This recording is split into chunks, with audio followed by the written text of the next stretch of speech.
Hey, it's DecoyNoise, and today, me and you are going to go over another Am I the Antagonist thread in Am I the Antagonist for asking a friend to pay for musical tickets after she turned me down? So as always, we read the story, then we take it over to Decoy Court where I give you my knee-jerk reactions, then I'll cover some top comments and some controversial comments, and the best comment on the YouTube video itself gets pinned to the top and earns that ever-coveted Decoy coin. But let's go ahead and get to the story right now. So OP writes, context is that I've been friends with a girl for about 6 months. I asked her out within the first week of meeting and she said she'd rather be friends, which has been fine of course. I was initially bummed, but I was happy to see how things go. It's been great and I do genuinely value the friendship, especially chatting nonstop during lockdown, but the feelings have still been somewhat there, and with enough time passing, I thought she might have even changed her mind. Earlier this week, I bought tickets for a musical next year that we both really want to see, and she was over the moon. I really wanted to go with her, but I thought it could be a good opportunity to ask her out again, seeing as it had been 6 months. She asked me how much the tickets were, and I told her, well, I was thinking maybe this could be a date, and in that case, no charge at all. My friend told me she was sorry but still didn't have feelings, valued the friendship, etc. I told her it was fine, and I thought I'd check in again and we'd move on as usual. It hurt, but I was fine to say just friends and hoped the feelings would eventually subside. The next day we were talking about the musical again. I mentioned the price of the tickets and she said something like, oh, I thought it was a gift. I told her it would have been free if we were going as a date, but as friends I'd wanted to pay for hers. She got quite annoyed at me and accused me of trying to pay her back for not returning feelings. She told me she didn't really want to hurt me, and her credit, her rejection was done as considerately as it can be, but this was really making her feel like I was trying to punish her for not reciprocating interest. I tried to explain that I didn't mean to come across like that, but these tickets were relatively expensive too, and I just wasn't willing to spend that much money on a friend. My friend told me she wasn't upset about having to pay for the ticket, and she always was happy to do that, but she felt like this was me trying to get petty revenge or even manipulation that I didn't value as a friend, but just as someone I could maybe have a relationship with. I thought about the conversation, and I do think I was pretty level, but didn't come across as bitter or worse, a nice guy, which is a concept we've both laughed at together. I do see in retrospect how the behavior could be construed in the way she's saying it, but I think that's completely misreading who I am and how I've been in our friendship. It also goes without saying that I'd take it back if I could. Obviously, rejection component sucks, but even then, if I could just forget the whole free ticket concept, I'd still take the pain of her saying no again just to move on. So, am I the antagonist, or even more scarily, am I NG? Not the... I don't know what that is. Okay, so... Too long didn't read. I offered to pay for a friend's ticket to a musical if it would be considered a date. She said no. I asked her to pay and now she's upset with me. So he put in an edit later on saying, right, so pretty conclusive. A lot of that was pretty hard to read, but thanks for helping me see I had a huge blind spot here. I definitely knew as I posted that I could come across as the antagonist to some people, but I didn't think it'd be so skewed that way. So it's eye-opening for sure. Lots of work to do.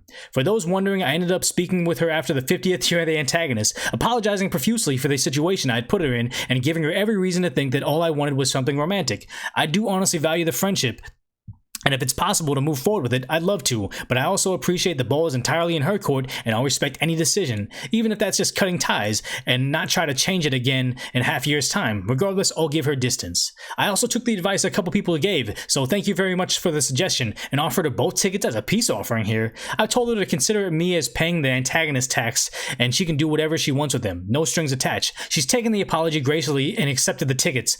She's saying she'd still like to go with me, but I told her to think about it and make the decision for herself closer to the date. Otherwise, she can take whoever she wants. Not as any form of justification, and just for clarity, as a few people have asked for more information. 1. I should have explained more clearly. We talk about me buying the tickets beforehand just to secure them, and we discussed that we'd each pay for our own. If anything, she had offered to pay for both because she's in a better financial situation than me, but I had the time the day that buy them, so it made more sense. She roughly knew how much it was too, so not the exact figure, hence a discussion around that. Again, disclaimer, but people have asked. And then 2, original post was flagged for violence, and a few people wondering what that was about. Literally the only difference in the third paragraph is the pain that I'd say no again would just move on. I guess the pain flagged as violent, okay. Grammar, spelling, and then 3, if I'm being honest, there's a few areas that are regularly brought up in the comments and I naturally feel a need to defend to explain, but I think I just need to wear it, so I'll try my best to do that. But it's been interesting to hear interpretations about how clearly I was if I was after sex or if I'm madly in love with my friend. I personally think that there is a more gray than that. My clear inability to make rational decisions is one thing, but I would make it say it's hard to properly summarize any relationship, and there's been some natural filling into the blanks. Crap, I suppose I did defend/explain here, sorry. Oh my gosh. What I actually wanted to explain further was giving her the tickets. These are allocated seats, so I can't exactly give her one to her and it not be us seeing it together. Anyway, good seats too, for what it's worth. And she's also definitely more interested in seeing the musical than I am, so I could survive missing out. It's not a huge sacrifice to just give the tickets and know I've done my best to fix the situation I created. Again, credit the gratitude to the people who came up with the suggestion. You sold me completely on it being the right move, and I slept like a log last night because of it. A couple $100 is a small price to feel inner peace. I've gotten a few private messages about being another manipulative move by her, which I can only assume is a symbolic gesture inviting me to the official Nice Guys Club, whilst I appreciate the offer, I'm going to have to withdraw my initial expression of interest. Okay, after a long story like that, we gotta take it over to Decoy Court where I can give you my knee-jerk reaction, which I'm kind of feeling like he's kind of just a sad dude, which is like sad, and he's going through something. So, Exhibit A is she said that she's not interested. So thanks for tuning in to DecoyNoise. If you haven't subscribed already, no, I'm kidding right now. We can get back to the story. Okay, in all seriousness, rom-coms, Disney love stories have all completely messed up this very specific subset of this generation of men. And I like to say maybe less than 10% of the women that I've been with have been with girls that just didn't initially like me or weren't attracted to me. And it wasn't because I constantly hounded them down. It was because they just turned around at some point in time okay, maybe I do like the guy. This whole grand romantic gesture thing isn't gonna work. The fact that he took the rejection, then said, hey, I'll hang around to see maybe she'll like me later on in 6 months, shows that he never really accepted that rejection. What do they say? Friend zone guys are the guys that ask for a job at a coffee shop, and when they interviewed and they don't get the job, they still hang around said coffee shop, always buying coffee, being nice to everybody, and then when they see a new employee at the coffee shop, they're like, what the heck? I always wanted the job. I've been here. How come you didn't give it to me? How come you won't hire me? You know what? This coffee shop, it sucks anyways. I'm going to go watch the coffee shop stream, and they know how to appreciate, my Patreon donations. Okay, that's a stretch, but you get what I'm saying right there. And the idea is Exhibit B is he's trying to do this this quid pro quo situation where she doesn't want to date me because she likes me, but she'll date me if I buy her something, which, one, why would they even want that relationship dynamic in the first place? Two, shows that you don't think that you have anything to offer other than buying them stuff. And three, just kind of shows that they're the victim of what's portrayed in the media as what a relationship is, oh, a girl rejects a guy does grand romantic gesture, and then the girl's like, oh wow, you were under my nose the entire time. That's not how it works. It's sad to say, but when someone tells you what kind of romantic evening they want with somebody, they say, oh, I want a musical and wine and flowers and a horse-drawn carriage.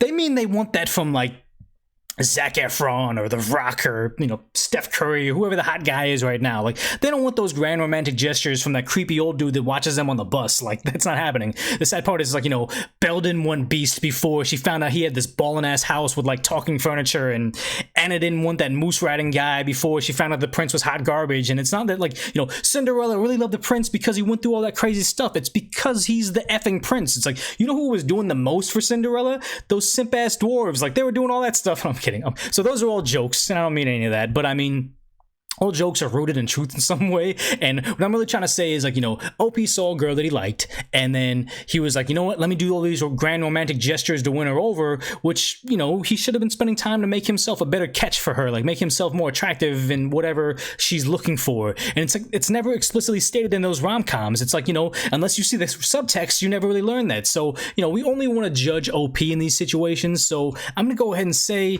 no antagonist here, because all I see is a sad dude trying to find his way. He learned his lesson too, and hopefully this could be a turning point for him. Too often we see somebody doing something wrong and not being the best person they could be, and we just want to oust them from society. We just, we want to make them even more bitter about dating and label them weird things and shove them in these corners of the internet, and that's the least fair thing you could do to somebody. Just because they're a slow learner or a late bloomer, or they're just simply not born with a silver spoon in their hand, they don't deserve happiness. Everybody makes mistakes. Everybody can cringe at their past self. It's a part of being human. But as always, maybe I'm wrong. Maybe the jokes were too much on this end. Earn yourself that Decoy coin by pausing the video shortly, kind of giving me your feedback before we get to those top comments, those controversial comments, which I imagine is going to be the same thing. Everybody's going to bash OP in this story right now, but it seems like he learned it. This thread got locked, but let's go ahead and read the top comment, which is, You're the antagonist. Women are not slot machines where you put in friendship and theater tickets and sex falls out. You already knew she wasn't interested, which is exactly the case. Like, he knew he wasn't interested. He just didn't want to comprehend it. But, you know, he's been, I don't want to say he's this innocent victim, because he did do some kind of messed up stuff, but just the idea that, you know, he just doesn't know any better. He thinks that's the way it goes. So let's go ahead and read a reply to that, which is, thank you. The amount of young men who accuse women of leading them on because they cannot get their head around actually treating women like friends and being treating like a friend in turn is ridiculous, which is true. This idea that the friend zone has become kind of this part of society that everybody knows about, even though, like, you know, all the friend zone guys didn't get together and say, hey, we're gonna act this very particular way. It's just like, you know, the million monkey theory, where there's a million friend zone guys out there and they learn the behavior from something. It's not like, you know, they just miraculously thought that this was gonna be the way it is. Like, they learned it from something. So the next reply was, yikes, you're the antagonist. You were most certainly trying to punish her. And by the way, this isn't about her paying. If you were going about friends, you would have said, hey, the musical is in town, want to go? Tickets are X dollars. Are you okay with paying that? Instead, you did this. Hopefully she stops being friends with you now that she sees what you're truly about. Which is true. Like, he's only about trying to get at her. He's not about the friendship. It's all about that. And just the idea that a lot of guys that I see that are in the friend zone that don't really know how to, like, you know, navigate relationships too well, is the idea that they don't want the girl to know they like them. They want to do all these, like, oh, I'm a feign friendship, and then every now and then it's gonna seep out like, hey, well, we can go as a friend unless, do you want that? Just trying to make them engage the relationship when that's just not how it works. If anything, it just makes your situation worse, because it just shows how much of a I hate using that word simple or whatever, but just how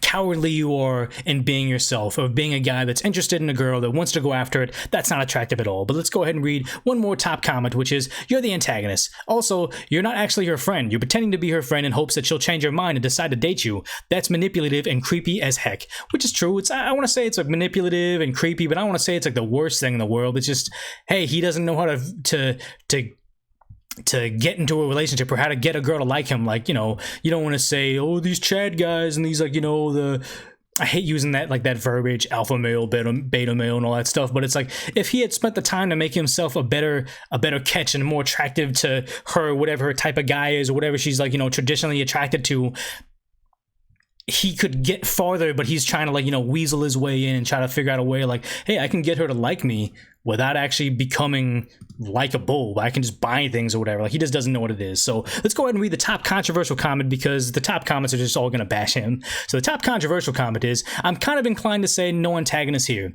OP's allowed to ask again, friend is allowed to reject again. And if OP did say the freeness of the ticket was contingent on the event being considered a date, although I do get how the friend could have misunderstood that. To be fair though, OP, you're a nice guy, like it or not. Even though you acknowledge how it's okay that she rejected you the first and second time, you're still always going to be looking for that window to swoop in.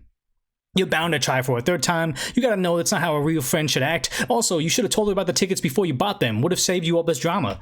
And here's the thing, is there's a lot of truth behind that fact. He got downvoted, but just the idea is, like, he's not a friend. He's just trying to get at her. He's just, it's, you know, all these things he's doing for her aren't because he's friends and he just values her friendship. He just values the idea that one day he's going to be able to hook up with her, which is a terrible way to look at friendships and things. Like, you know, I like to see anybody that's like, you know, I have a few friends that are girls that are just completely platonic. It's like they're like sisters or cousins to me. And it's like, I would never do something for them that I wouldn't do for a really, really good guy friend, which would be like, I would buy them an expensive gift because I do the same thing for my guy friends. The idea, if I started doing more stuff for them than I would do for just anybody that I don't see platonically, would mean that it's like, oh yeah, there's some weird kind of creepy, what do you call it? Like ulterior motive beyond those things. So I agree with this guy. He's getting downvoted, but I mean, hey, he shouldn't have done that. And the idea that he said that hey, we can go as a date, I'll pay for you. That's not the way to go about it. It's understandable, but it's just not the way to go about it. Don't explicitly say that. It's like, hey, can I take you out? Would you like me to take you to this musical thing? You do that just because you're trying to ask them out on a date, or you're okay with taking out a friend. So let's go ahead and read another controversial comment right now. It's saying, not the antagonist. Okay. You made it clear from the beginning, having a date and a ticket as being a gift as a package deal, and she refused. Now she wants to take her cake and to eat it too, still wanting the ticket as a gift via guilt tripping and shaming you, plus gaslighting. Think about it. You made her an offer, she refused. Now she's saying her having to pay for the ticket is punishing her, although it was already part of the original offer, she refused. No, having to pay is not a punishment. Not having to pay was only part of a package deal she could have received. Think about the equivalent. Your neighbor is offering to walk your dog. Should you feed his fish next weekend? That's the offer. You refuse this offer, but at the same time, you're saying that him not walking your dog is punishment for you not feeding his fish. A teacher is offering a better grade. Should the student prepare a presentation? Student is refusing, all while complaining about getting a better grade is punishment for not preparing the presentation. If you break down her talking point, it does sound stupid, doesn't it? She knows her narrative is nonsense, and she is being unbelievably manipulative. So, okay. If you take all those equivalencies at face value, yes, that makes sense, and yes, that's true, but these aren't equivalencies. Like, getting a good grade isn't the same thing of someone sleeping with you. Walking my dog isn't the equivalency of someone sleeping with you. Like, that's just trying to say that, like, you know, this is kind of showing you more about this poster than anything, where he views sleeping with somebody the equivalency of walking my dog, the equivalency of giving me a better grade. Like, that, it's not, there's no tokens, there's no, if I study harder, I'm entitled to you sleeping with me. If I walk your dog, they're entitled to getting something like that back. Like, this shows, oh my god, there's so much wrong with this. I don't want to blast this guy for too hard, because he does have, like, in his mind, that's pretty much sound logic that he just kind of doesn't understand. But it's like, you know, you can do absolutely nothing and somebody will want a relationship with you. You can do the most and someone will want a relationship with you. There's no like convincing, or it's just, I'm trying to break this down, but I can't say it without getting in some weird hazy zone. But let's go ahead and go to the next controversial comment, because that was all bad. Come on, man. The way to a woman is not money. It's not bribery. It's being a kind, gentle man who is up for the challenge and is ready to rise to the occasion. I've been rejected for it, and if she wants to stay friends, I respect that, just as you should. You need to realize that this kind of behavior leads to toxic relationships. You're the antagonist. So it's good, but just the idea that where he's saying, like, you know, it's not about money, it's not about bribery, it's about being a kind, gentle man who's up for the challenge and to rise to the occasion. So I don't want to be like too, what do you call it? This is such a hard topic to cover without being completely, like, off the wall with, like, your opinion, but just the idea that it's like, you know, he's not saying it's not money, it's not bribery, it's chivalry. It's like, sometimes it doesn't have to be that. Sometimes you just in the right place at the right time, and it just, that's how it goes down. The idea that he's like, you know, trying to tell OP, you gotta be gentle, you gotta be kind, you gotta rise to the challenge, that's gonna get you what you want, is giving this guy more garbage in his head that he's gonna approach these situations in all the wrong ways and just expect relationships for, like, totally non-related things. Okay, I need to stop talking about the topic before I get myself in trouble. Earn yourself that Decoy coin by giving me feedback, by telling me, you know, what you think. If I'm right, if I'm wrong, if the comments are right or wrong. I'm pretty sure everybody's gonna be on the same side with this. But as always, I just want to say I appreciate you watching my content, hanging out with this furlough with me, seeing my hair getting as terrible as it possibly can. Subscribe if you haven't already with the notifications on so you can see all the content I release. Go to DecoyNoise.com if you'd like to apply to become a moderator for the Discord channel, or just give me feedback for the channel overall. If nothing else, put this on autoplay and watch the next Decoy Noise episode coming up next.